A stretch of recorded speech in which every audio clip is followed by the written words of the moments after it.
Silencio, por favor. Están haciendo los temas técnicos. Bien, como estamos viendo a lo largo de la mañana, hemos visto pues, todo el tema de las empresas saludables, hemos visto la experiencia de estas empresas. Entonces, en esta mesa nos vamos a encontrar con unas herramientas que se han preparado de trabajo. Es decir, siempre que hablamos de la prevención de riesgos laborales, decimos que en seguridad se han hecho muchas cosas, que en higiene se han hecho muchas publicaciones, que hay muchas herramientas, y igual en psicosociales pues se quedaba un poquito corto. Entonces, lo que hemos preparado son 3 guías que vamos a presentar, que las tenéis en formato papel, una de ellas, las otras 2, las 3 creo que están metidas en el pendrive que os han dado, y que también estarán en formato papel próximamente. Bien, estas 3 guías van dirigidas a 3 partes importantes y diferentes dentro de lo que es la prevención. La primera guía es una guía que ha sido hecha por Osalan y que va dirigida al delegado de prevención. El delegado de prevención es una figura que pues se le da mucha importancia en la prevención, que tiene su cometido importante, pero que, a mí me da la sensación que muchas veces, no por culpa de ellos, pero que muchas veces igual no tienen el papel que tenían que hacer dentro de la empresa. Y, pues si alguna vez es por falta de medios, para eso se ha hecho esta guía. Esta guía, como digo, se ha hecho por técnicos de Osalan. La va a presentar Maite Gómez Echevarría. Creo que es conocida de todos vosotros, y si no, pues ya la habéis visto en el vídeo también, que ha chupado un poquito de cámara y que sale varias veces en el vídeo. Es técnica de prevención, pertenece al grupo de psicosociales, es el alma mater de ese grupo y una gran profesional. Entonces, como digo, va a presentar esta guía, que es una guía muy sencilla, que va dirigida al delegado de prevención, en el que le explica qué son los riesgos psicosociales, qué problemática puede dar, qué herramientas tiene para actuar. Y al final de ella hay algo que a mí me parece muy interesante, que son una batería de preguntas con respuestas, que son aquellas preguntas que normalmente recibimos a lo largo del día en Osalan, y que se han puesto ahí que pueden ayudar al técnico, al delegado. En segundo lugar, me acompaña Juan Ignacio Marcos. Juan Ignacio Marcos es abogado y es coordinador del Observatorio Vasco de Acoso Laboral. Ellos han organizado y han preparado una guía que se llama exactamente Guía del Observatorio Vasco de Acoso para la elaboración de un protocolo sobre conductas de acoso laboral, en la cual también ha participado Osalan. Como veis en el programa, en principio la iban a presentar 2 personas, pero Iñaki Olaizola, que es médico y responsable de la Unidad de Salud Laboral de Vizcaya, por problemas laborales no ha podido venir, y entonces la va a presentar él solo. Pero, como digo, Osalan ha participado también en esta guía, elaborándola con la participación de Iñaki Olaizola y también sufragando su publicación. Y es una guía que, como os digo, quiere un poco combatir o ver un poco las inquietudes que sobre el tema del acoso laboral se tienen, un poco dar una respuesta desde el punto de vista del observatorio, como digo, de un grupo de trabajo para ayudar a empresarios, a trabajadores, etcétera. Y por último, al extremo de la mesa se encuentra un colega mío, Guillermo Soriano. Guillermo Soriano es médico del trabajo y también coordinador del área de medicina del trabajo de SGS Tecnos. Y él es el coordinador también de esta publicación, que esta guía va enfocada a otro tema, va enfocada a lo que es la vigilancia de la salud. En esta guía también ha participado Osalan, no en su redacción, sino que ha sido subvencionada por las subvenciones que da Osalan en el año 2013. Nos pareció muy interesante y se subvencionó esta guía, y, como digo, es una guía que va dirigida sobre todo a los médicos de los servicios de prevención, los cuales les pueden orientar para hacer esa vigilancia de la salud de los trabajadores que están sometidos a riesgos psicosociales, y que les pueden ayudar a detectar precozmente la patología para que eso no vaya más, y en el fondo para prevenir, que es lo que, como he dicho antes, es un poco la función fundamental de Osalan. Entonces, sin más preámbulos, porque vamos un poco mal de tiempos, doy la palabra a Maite Gómez y nos va a exponer, como digo, la guía del delegado de prevención. Gracias. Keixo, eguerdion. Hasteko eskerrak eman nahi dizkizuet jardunaldi hauetara etorri zareten guztioi. eskerrak ere nirekin lanean aritu zareten guztioi, lankideoi eta Rafa koordinatzaileari eta proiektu honetan parte duzuen guztioi. Rafak esan duen moduan, nik Osalaneko psikosoziologia unitatean egiten du lan eta orain dela gutxi gorabehera 2 urte arrisku psikosozialen mapa egin genuen. Hortik ondorio batzuk atera genituen. Horien artean, informazio, formazio eta sensibilizazio falta. Behar hauei aurre egiteko, gida hau sortu dugu. Bereziki, prebentzio delegatuentzat. Eta zergatik prebentzio delegatuentzat? Zutabe garrantzitsu bat direlako, enpresetako prebentzioan, eta galdera gehienek haiek egiten dutelako. Gaurko azalpenean, saiatuko naiz azaltzen, zertan datzan gida hau. Buenos días. Daros las gracias a todos vosotros por haber acudido a estas quintas jornadas de psicosociología que anualmente organiza Osalan. Es un placer teneros a todos vosotros. Dar las gracias también a todos mis compañeros, tanto de la parte técnica como de la parte administrativa, de la parte de vigilancia de la salud y a todos aquellos que no están presentes como compañeros que están creando la página web o el técnico de prensa o todos aquellos que toman parte en este proyecto. En mi exposición voy a intentar explicar brevemente, porque tenemos poco tiempo, en qué consiste la guía que hemos elaborado desde Osalan, que esta primera guía ha sido elaborada por los técnicos de Osalan y esperemos que una siguiente sea elaborada con la participación de la parte social, tanto de la parte empresarial como de la parte de los representantes de los trabajadores y trabajadoras.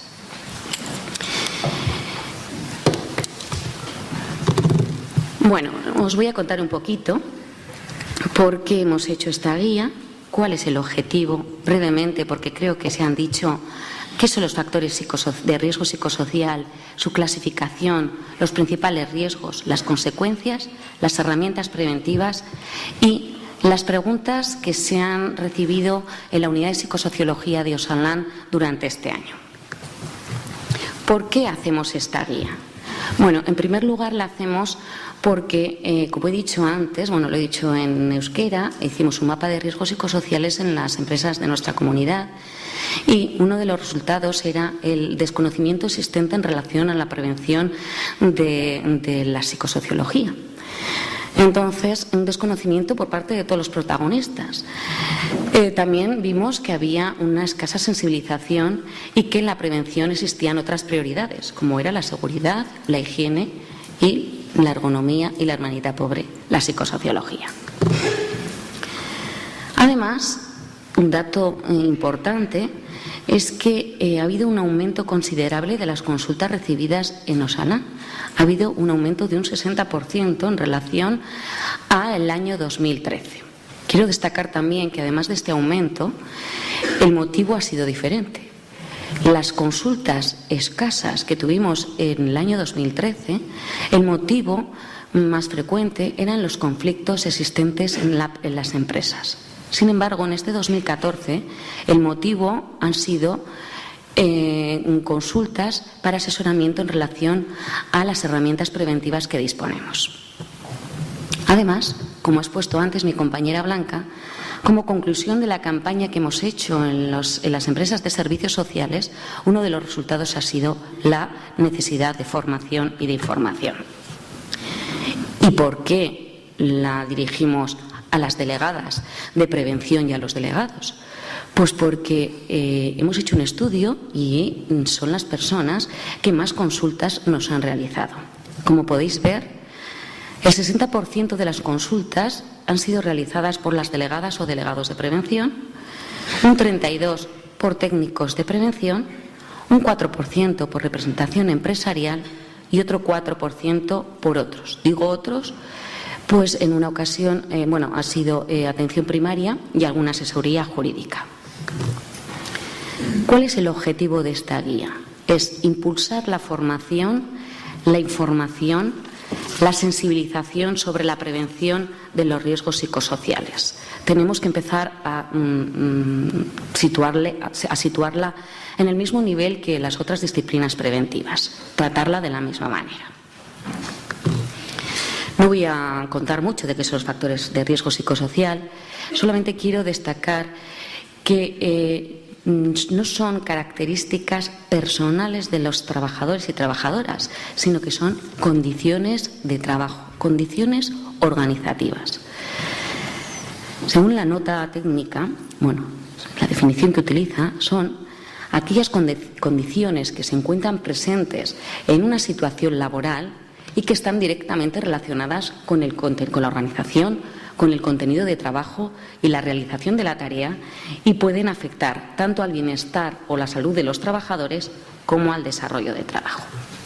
Por lo que unas condiciones psicosociales desfavorables van a tener consecuencias en la salud y en el bienestar de los trabajadores y trabajadoras.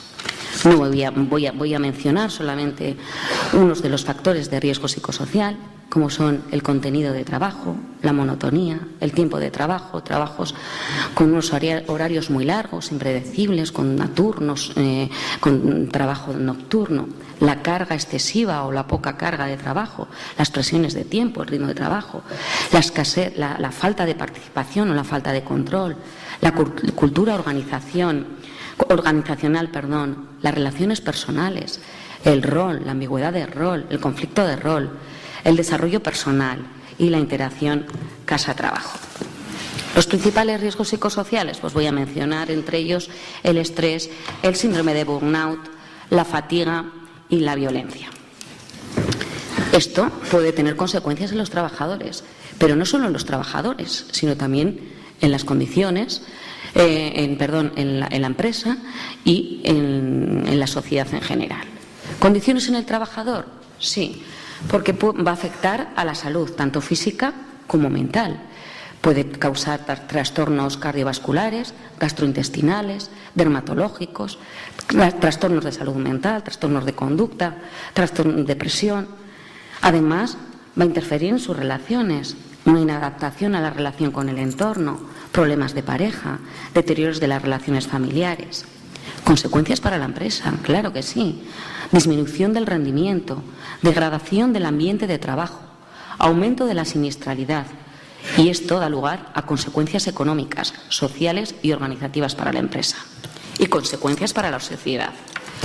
Son muy pocos, casi ninguno, los accidentes que están reconocidos como tal, cuya causa pueden tener un motivo organizacional. Esto quiere decir que el gasto revierte en nuestra salud pública, y no solo es eso, sino que al no ser declarados como accidente o como un problema derivado del trabajo, no se investiga y no revierte en una mejora de las condiciones laborales.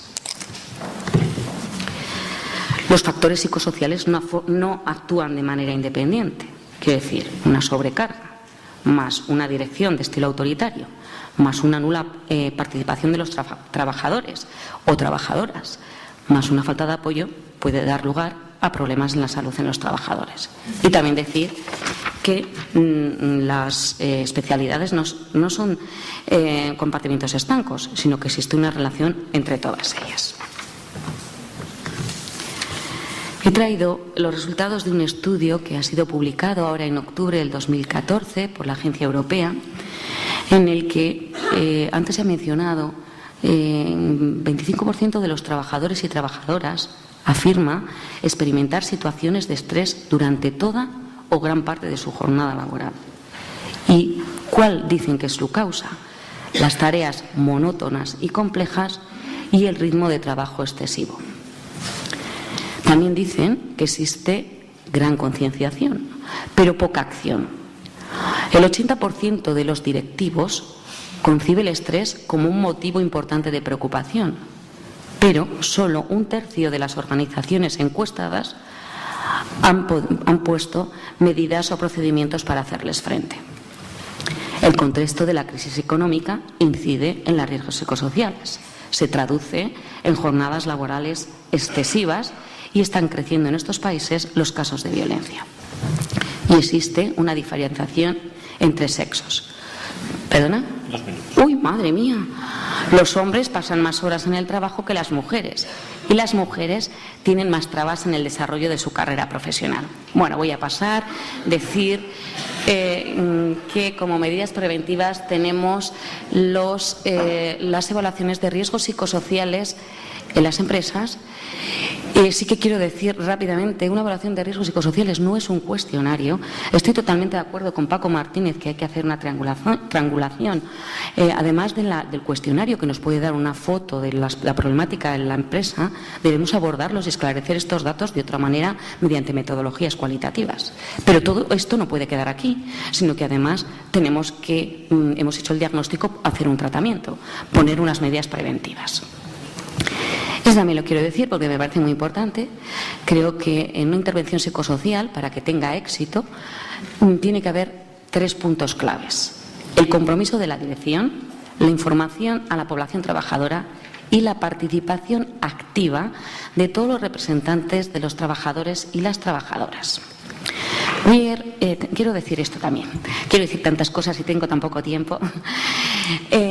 Cuando hablo de métodos de evaluación de riesgos psicosociales, hablo de aquellos que tienen una finalidad preventiva, que permiten estimar la magnitud de los riesgos, dar información sobre la exposición por puesto de trabajo, evaluar condiciones de trabajo, dar cabida a la información recibida por los trabajadores y trabajadoras, y que este procedimiento debe proporcionar confianza sobre sus resultados. No voy a hablar de procedimientos, sí que hemos hecho los pasos que pueden llevarse a cabo en una empresa cuando un trabajador o trabajadora tiene un problema de conflicto laboral. Estoy hablando en aquellas empresas en las que existe la figura del delegado o delegada de prevención. Bueno, seguramente que es mejorable, pero vamos a empezar poco a poco. Creo que lo primero que se puede hacer cuando yo como trabajador acudo al delegado de prevención es el delegado debe recabar información. Debe aconsejarle que acredite con documentación lo que le está ocurriendo. He puesto aquí el diario de incidentes del instituto y mediante testigos. Evaluar con la persona que tiene el problema la conveniencia de ponerlo en conocimiento de los superiores y, si está de acuerdo, en transmitirlo en el seno del Comité de Seguridad y Salud y en el Servicio de Prevención. Requerir la activación del protocolo de prevención, en este caso sería de resolución de conflictos, y solicitar asesoramiento a su organización sindical. Proponer medidas correctoras y valorar la posibilidad de denunciarlo en la autoridad laboral, siempre bajo el marco preventivo de que toda empresa debe disponer de la evaluación de riesgos psicosociales, del protocolo de prevención y resolución de conflictos y, por supuesto, vigilancia a la salud. Creo que no me dejan. Las preguntas más frecuentes son: ¿los riesgos psicosociales y las evaluaciones de riesgo guardan relación con una posible enfermedad mental del trabajador? No. Guardan relación con condiciones organizativas de la empresa. ¿Es obligación legal? Acabo, Rafa, ¿la realización de evaluaciones de riesgos psicosociales? Sí. ¿Tienen que participar los trabajadores y las trabajadoras y sus representantes? Sí. Esta participación tiene que ser una participación activa en todas las fases del proceso. Todos sabemos que cuando lo último, ya no hago más, me quedo aquí, que cuando hacemos una evaluación de riesgos psicosociales sabemos que tenemos que tener en cuenta a los trabajadores porque nos tienen que dar la información, bien a través de cuestionarios o bien a través de una metodología cualitativa. Pero una vez que llegamos a este proceso, quedan como receptores pasivos. Entonces, creo que hay muchas instituciones y muchas organizaciones que dicen que los verdaderos expertos son los trabajadores. La recomendación de participación es reiterada y es la que menos se pone en marcha. No puedo seguir, espero que lo podáis leer y si tenéis alguna duda, pues sabéis que estamos en la unidad de salud laboral en los 3 herrialdes. Mi esker.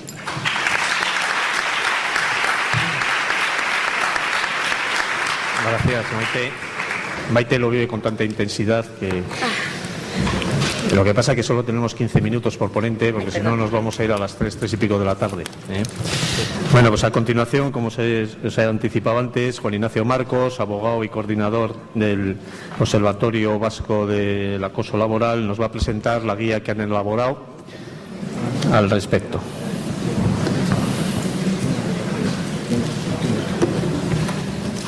Cuando quieras, Juan Ignacio. Lo aviso en los minutos, que me avises los minutos. Cuando queden 5 te aviso. Vale, y con 10 también. Bueno, ¿qué tal? Buenos días. A ver, soy Juan Ignacio Marcos, como bien ha dicho, abogado y coordinador del Observatorio Vasco de Acoso. En primer lugar, creo que es lo que hay que hacer siempre, hay que agradecer. Hay que agradecer sobre todo a todos ustedes por estar aquí, porque si no, no tendría sentido no solamente esta intervención, sino nuestro trabajo. Tenemos que agradecer a Osalan no solamente por traernos aquí, sino porque Osalan y el Observatorio colaboran ahora ya desde hace tiempo de una forma muy intensa y nos están, diríamos, ayudando decisivamente en nuestros trabajos y publicando lo que vamos haciendo. Tenemos que agradecer al Departamento de Empleo y Asuntos Sociales y Políticas Sociales porque son los que desde el año 2002 nos llevan apoyando como observatorio. Al Ayuntamiento de Bilbao porque el protocolo que les vamos a presentar a ustedes lo toma como base de todos los protocolos que hemos examinado de todo el Estado. Es el protocolo más adecuado y el más real o ajustado a las situaciones. Lo que hemos hecho en el observatorio ha sido, partiendo de un protocolo concreto, dar, digamos, una mayor amplitud al mismo a la vista de la experiencia que tenemos los miembros y ponernos, a su vez, una guía para la adaptación de ese protocolo por todos ustedes a cualquiera de sus empresas. Es decir, lo que hacemos es ponemos un protocolo modelo y ponemos 50 preguntas y respuestas, y cualquier otra pregunta y respuesta que se les ocurra se la pueden hacer tanto a Osalan como a nosotros, observatorio, para adaptarlo a cada uno a la realidad de su empresa. Y por eso va a estar colgado en las páginas web y va a llegarles a todos ustedes, para que está ideado como empresas de más de 50 trabajadores puedan ustedes adaptarlo a la realidad de su empresa. Y también tengo que hacer un último recordatorio muy importante. Hay dos personas que han sido muy decisivas en este protocolo, que son Manuel Velázquez, que es el que ha hecho en gran medida la base del mismo, y Iñaki Olaizola, compañero de Osalan, que además es miembro del observatorio desde el año 2002 y que, como no está, pues tengo que recordarlo, a pesar de que ya lo ha recordado la persona que nos presenta, Rafa. Bueno, simplemente decirles, somos el Observatorio Vasco, somos 24 personas que, además de ser personas cada una independientemente, tenemos nuestro propio trabajo. Ese trabajo, en la mayoría de nosotros, coincide con trabajos institucionales, tanto en el Consejo de Relaciones Laborales, en la Inspección de Trabajo, en la Judicatura, en la Fiscalía, en los médicos forenses, servicios de prevención, entidades locales, etcétera. Es decir, nosotros representamos una realidad más o menos pequeñito de lo que está sucediendo, y tenemos una diferencia con el resto de los observatorios que existen en toda Europa. Nosotros nos dedicamos a estos problemas, es decir, profesionalmente, yo por ejemplo como abogado llevo 150 casos hasta ahora de acoso moral. Mis otros compañeros son los que deciden sobre esos casos, es decir, son las personas que están decidiendo en la inspección o que están decidiendo en las salas de lo social o de lo contencioso sobre lo que está sucediendo. Y por lo tanto, por eso no tiene nada de casual que las sentencias más avanzadas del Estado sobre esta materia estén aquí. Nosotros nos hemos puesto de acuerdo cuáles son las consecuencias si las realidades se acreditan, si se acreditan estas situaciones de acoso o conflictividad, y por eso cuando se dan tenemos unas sentencias distintas y novedosas. Bien. Nosotros estamos haciendo, como decíamos, 3 trabajos, o los 3 últimos con Osalan. Presentamos hace 2 años el anterior, que era la salud mental de los trabajadores. Hay una guía, un libro entero, y lo tienen ustedes a su disposición para descargárselo en la página web nuestra.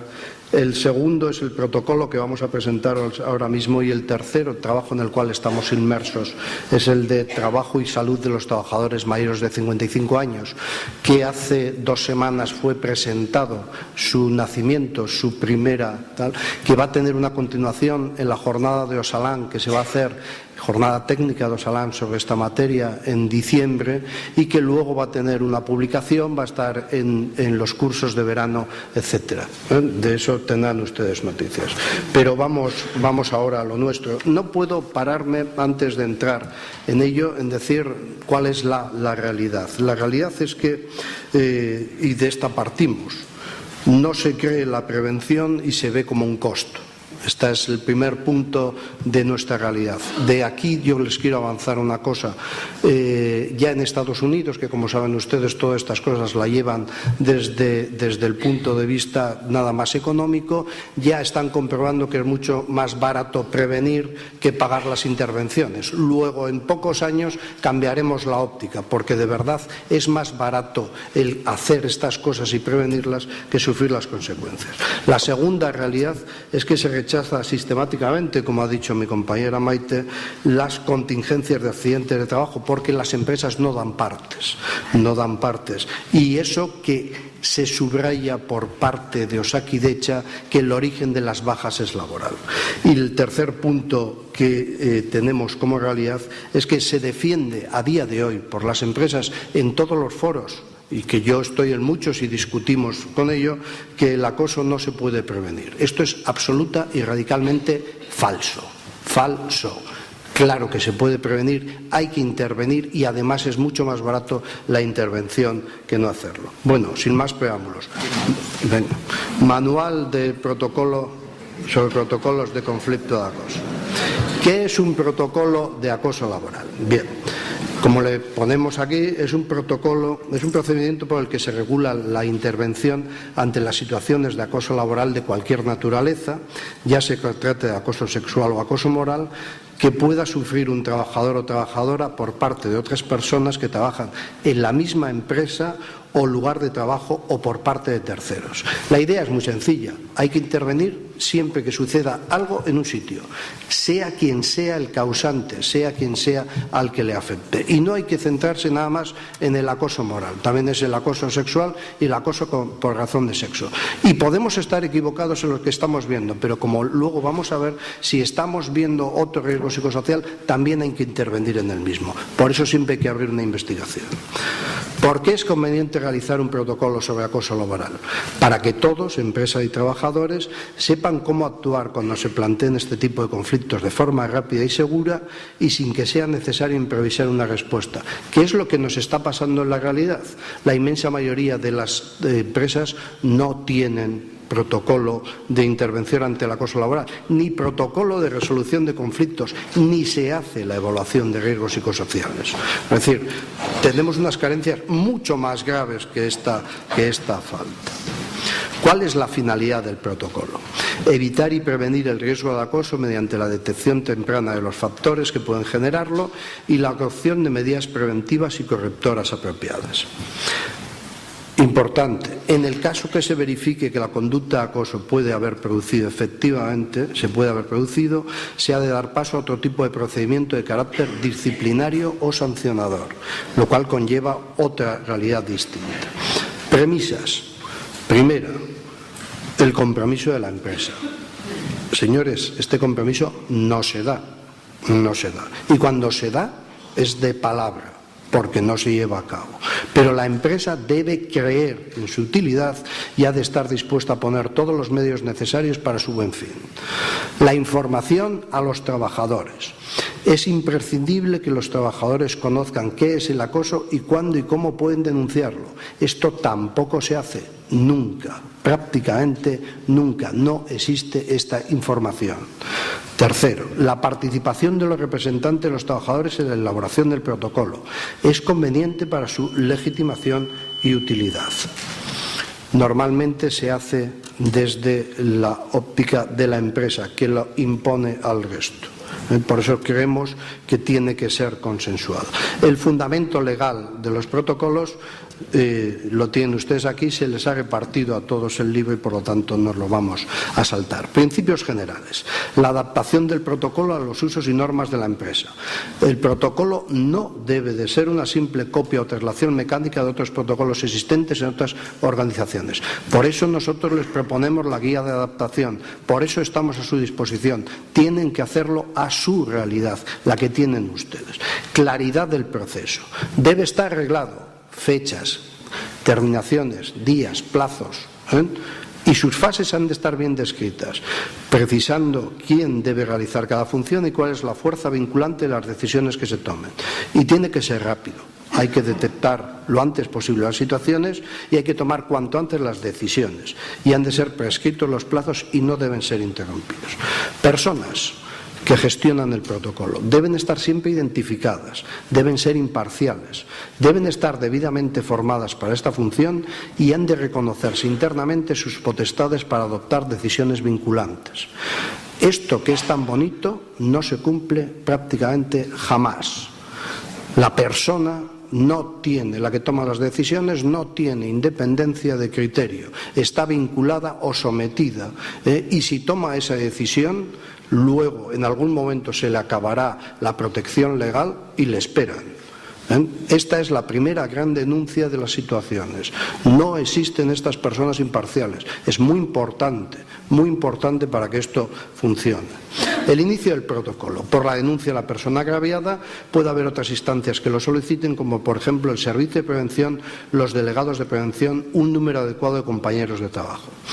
Siempre debe poder iniciarlo, lógicamente, la propia dirección de la empresa, es decir, una iniciación de oficio, porque al final es su responsabilidad legal evitarlo y prevenir el acoso. Hay una fase previa. Debe contemplarse la posibilidad de arreglo informal mediante un diálogo asistido entre las partes afectadas. Toda denuncia debe ser sometida a un examen previo sobre la existencia de una sospecha fundada de acoso y esta decisión debe estar en manos de una instancia u órgano imparcial. Vale. Fase de mediación. Se hace para prevenir el conflicto de manera ágil y dialogada. En algunas circunstancias se puede prescindir de esta fase, ya que no siempre es conveniente llevarla a cabo. El mediador puede ser una persona neutral o un grupo plural de personas. La participación es voluntaria y sus propuestas no son vinculantes. El gran problema que se plantea es: si existe una situación de acoso de verdad, ¿es posible la mediación? No existe un desequilibrio absoluto. Una mediación solo puede realizarse entre dos partes que estén más o menos igualadas. Pero si existe un desequilibrio de poder y además la persona está en muy mal estado, ¿es conveniente? Fase de resolución. Se adopta cuando no sea conveniente la mediación, ésta se haya rechazado o las medidas propuestas por el mediador no hayan sido aceptadas, porque recordemos, son voluntarias y no tienes por qué aceptarlo. Se ha de realizar una profunda y exhaustiva investigación de los hechos, dando audiencia a los afectados y a los testigos. Se puede recurrir a expertos cuando sea necesario, mucho más que cuando es... Yo creo que es absolutamente necesario recurrir siempre a expertos de fuera, porque nos van a dar otra visión y en teoría son independientes y saben de qué hablan. La resolución que se dicte debe ser vinculante. Atentos a esto, debe ser vinculante. Es decir, si se toma una decisión, obligatoriamente la organización tiene que llevarla a cabo. Si se constatara una conducta de acoso, se debe proponer el inicio de un expediente disciplinario y siempre debe contemplarse la necesidad o la conveniencia de adoptar medidas preventivas aun cuando no hubiera podido constatarse una conducta de acoso. Es decir, si después de realizar una investigación nos damos cuenta que estamos ante otro riesgo psicosocial, no nos exime eso en absoluto de tomar las medidas adecuadas. También hay que proponer esas medidas y llevarlas a cabo. Garantías del procedimiento. La confidencialidad de la denuncia del procedimiento solo debe ser accesible para las personas directamente afectadas y los interesados tienen derecho a conocer los hechos y circunstancias que constan en el procedimiento y conocer las decisiones que con respecto a ellos se adopten y sus motivos. Pero una cosa, nosotros decimos y proponemos que la denuncia y todas las comunicaciones previas están fuera del procedimiento.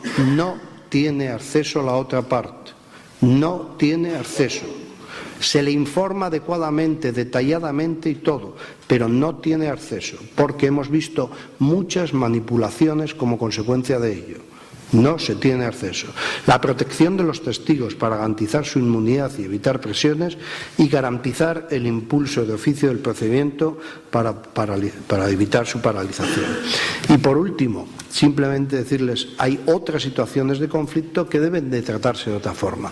No habría que empezar este protocolo si lo que tenemos son una de estas otras situaciones. Graves ofensas a la dignidad de las personas que sean claras y puntuales. Situaciones de conflicto generalizado entre la dirección y el personal o entre grupos de trabajadores. Estilos y formas de dirección despóticos de los mandos. Problemas de mala comunicación y conflictos de rol o de funciones entre los trabajadores. Nada más. Muchas gracias.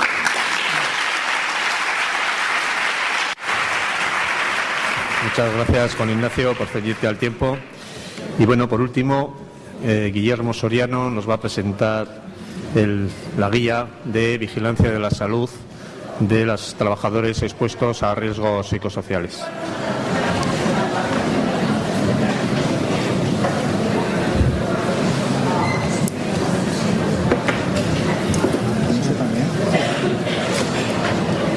Cuando quieras. Bien. Sí. Casi ya buenas tardes a todos y a todas. Por supuesto, dar las gracias a Osalan por la oportunidad que nos da de volver a presentar esta guía. Como ha comentado el moderador, pues es fruto de un proyecto de investigación llevado a cabo en el año 2012-2013 y ya en su momento tuvimos oportunidad de presentar con mayor extensión de tiempo pues todos los apartados de la guía, toda la parte de validación estadística, los test psicométricos.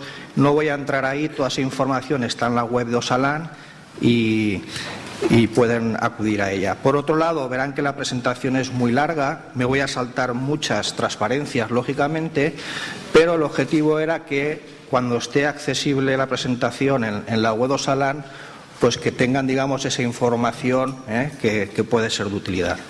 Como se ha comentado, es una guía que incluye un protocolo para la vigilancia específica de la salud de trabajadores y trabajadoras expuestos a factores de riesgo psicosocial y, por tanto, va esencialmente dirigida al personal sanitario de los servicios de prevención, con las connotaciones que eso lleva, que, digamos, ese tipo de exámenes de salud pues están en un marco distinto de lo que puede ser el tratamiento de la salud mental en otras áreas. Bien, ¿por qué una guía? ¿Por qué nos planteamos una serie de personas, un grupo de trabajo, elaborar esta guía? Bueno, pues llevábamos muchos años oyendo el tema de los riesgos emergentes y decidimos ponerle una U. Vamos a hablar ya de riesgos urgentes. Porque, aunque poco, nuestra normativa ya en el PANOTRACS, que todos ustedes conocen, se puede declarar un daño de origen psicosocial, grupo 5, como accidente de trabajo, en base al artículo 115 de la Ley General de la Seguridad Social, en los apartados donde específicamente dice que todas aquellas enfermedades que no están en el cuadro de enfermedades profesionales se podrán declarar como accidente. Y ahí tenéis los datos del 2012-2013, 225 enfermedades del grupo 5 de salud mental ya están notificadas como accidente. Según nuestra estimación, eso supone el 0,9 por cada 100.000 trabajadores expuestos. O sea, poquísimo, pero ya hay declaración. Bien, esta es una radiografía de lo que sería una evaluación de riesgos. Sabemos que hay un grupo de trabajadores que perciben el riesgo como muy elevado son personas con nombre y apellidos, pero no sabemos quiénes son. Sabemos dónde están, pero no sabemos quiénes son. Y entonces, de ahí la necesidad de este protocolo de vigilancia de la salud dirigida a personas con nombre y apellidos, incluidos los 14 que vemos ahí. Bien, y la cuarta pata de por qué la guía es porque estamos en un país, no estamos en Suiza, en Göteborg, donde leemos noticias de esta naturaleza. Pues que te bajan las horas de trabajo y no te bajan el sueldo. Estamos en otro contexto, y entonces creo que justifica bastante lo que es esta guía.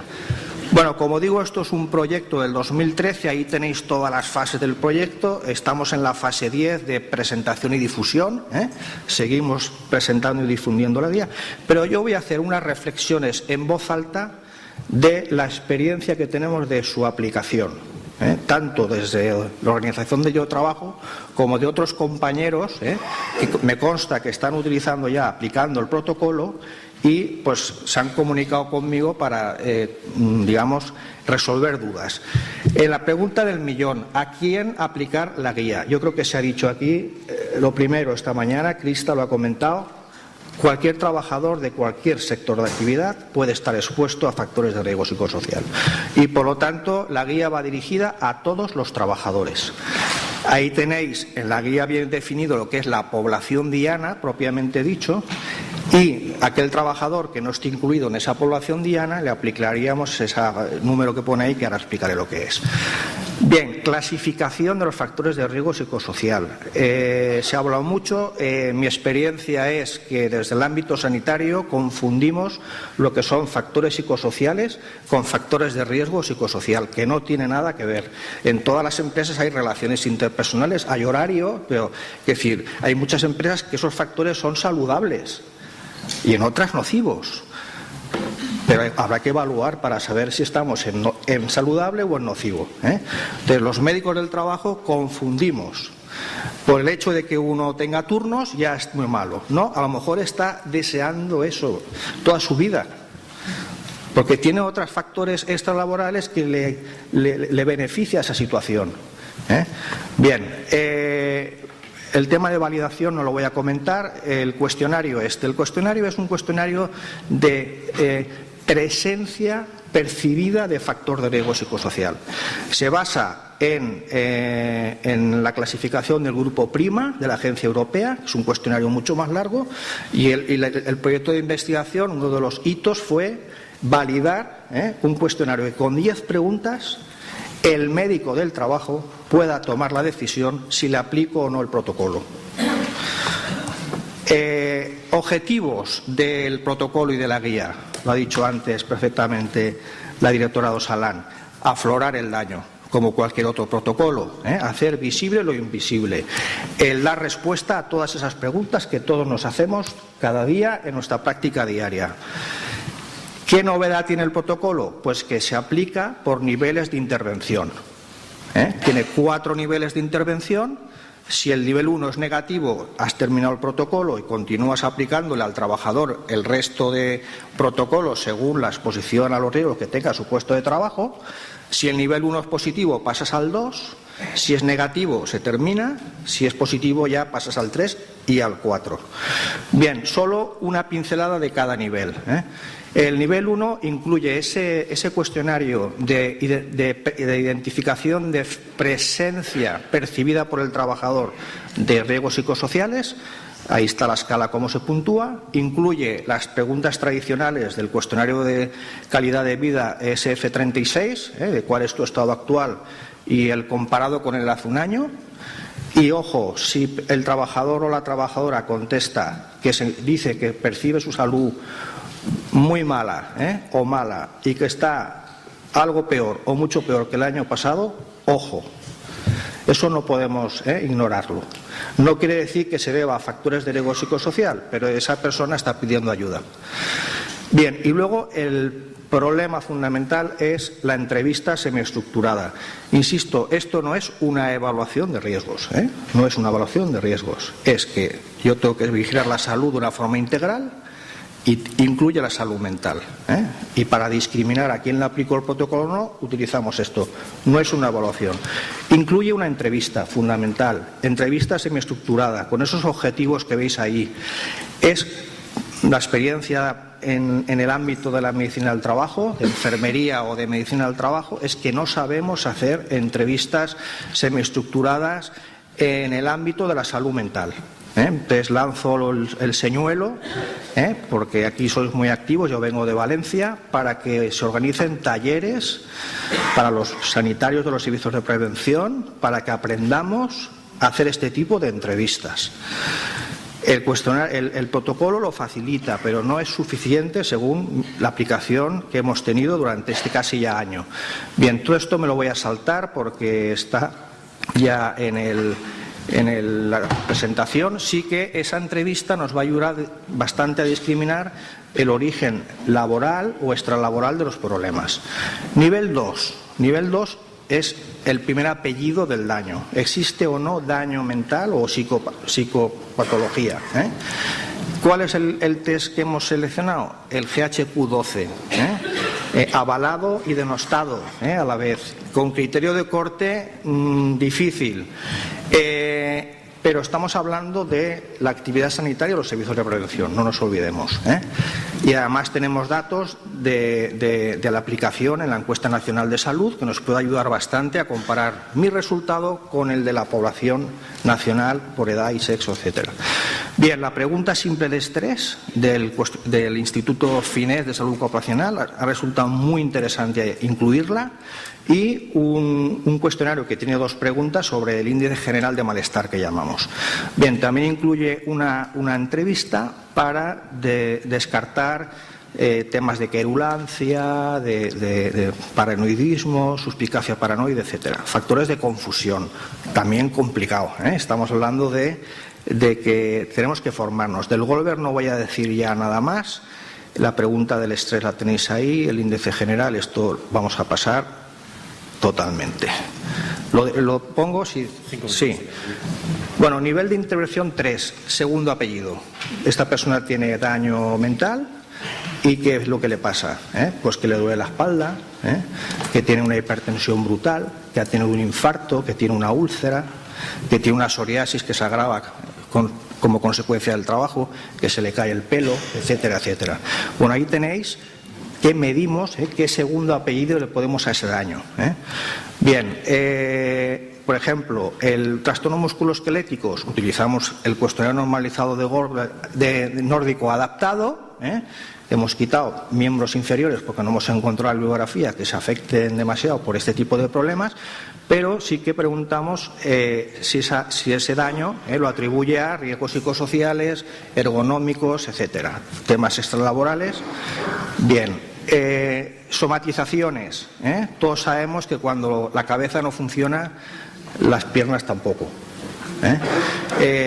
Entonces hemos validado un cuestionario de somatizaciones, utilizando como gold estándar el EC90 de Derogatis, y se incluye también en este apartado. Y, como decía, la patología, el segundo apellido, según la revisión bibliográfica que hemos hecho, hay 34 enfermedades que la evidencia dice que están relacionadas con la exposición crónica a factores de riesgo psicosocial. Ahí tenéis las 34 patologías por los 5 grupos del CIE-9, y casi todos los estudios que hay se centran en el 5, el de salud mental. Hay otras patologías. Bien, con esto, ¿qué hacemos? Derivar.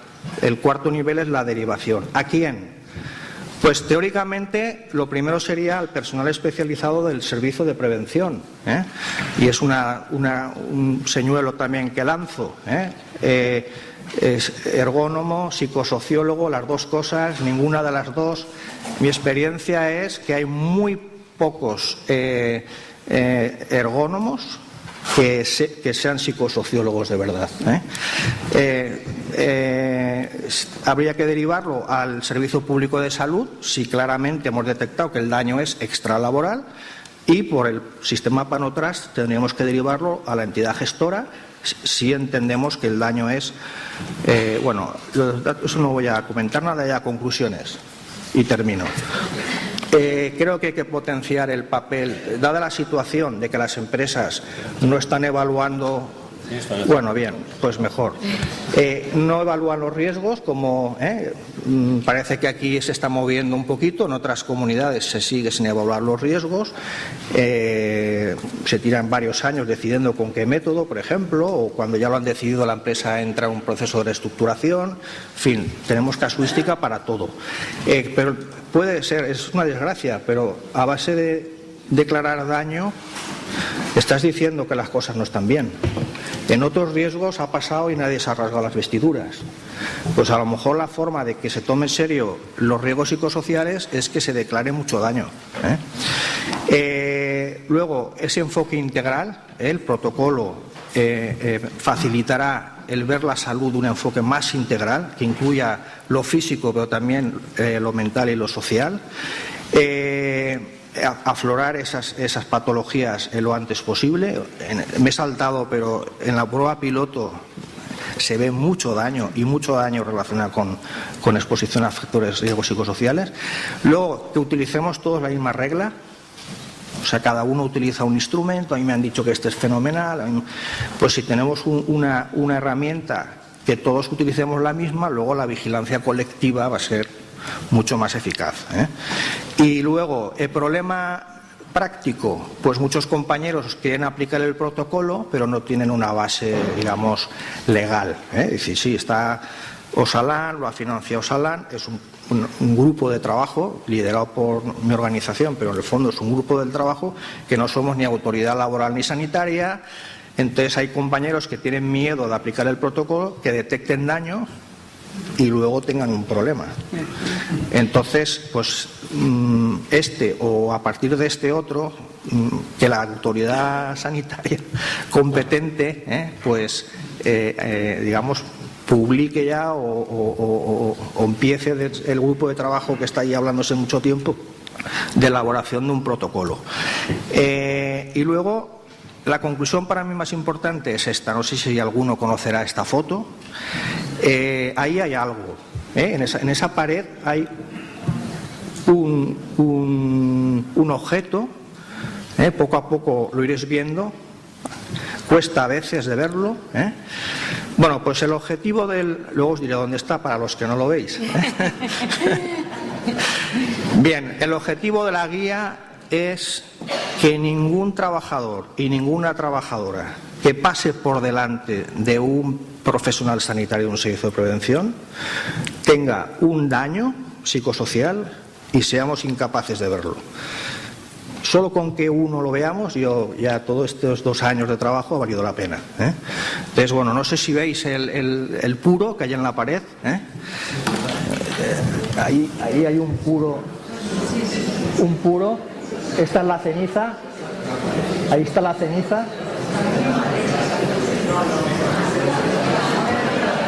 Bueno, os aseguro que ahí hay un puro. Cuando lo ves ya no puedes dejarlo de ver. Bueno, pues ese es el objetivo del protocolo. Que si pasa por delante un trabajador que sufre, lo veamos. Bien, si entras... Nada, bueno, vale, pues nada, está en internet el protocolo, si entras protocolo PSICO-VS 2012 aparece. En el pendrive que os hemos dado también está colgado. Muchas gracias, Guillermo.